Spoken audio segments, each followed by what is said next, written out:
एकीकडे नाशिकमध्ये महायुतीचं काही ठरत नसतानाच दुसरीकडे ठाकरे बंधूंचं मात्र निश्चित झालंय।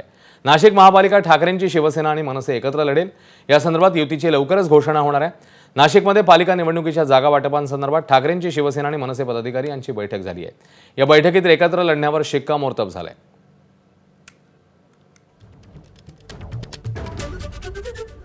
1 ते 31 प्रभागाच्या निवडणुकीसाठी महाविकास आघाडी म्हणून आज आम्ही चर्चा केलेली आहे। अनेक मीटिंग्स आमच्या झालेल्या आहेत आणि आज सकारात्मक असा सर्वांचा उद्देश होता आणि तोडगा निघालेला आहे।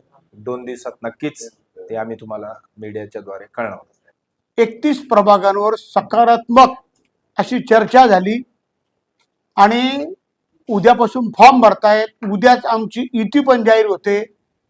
अतिशय आनंदाने आमची चर्चा झालेली आहे। निश्चितपणे नाशिक महानगरपालिकेवर मनसे आणि शिवसेना आणि अजून आमच्या बरोबर जेही महाविकास आघाडीचे पक्ष येतील त्यांना बरोबर घेऊन आमचा झेंडा फडकणार। एबीपी माझा, उघडा डोळे बघा नीट।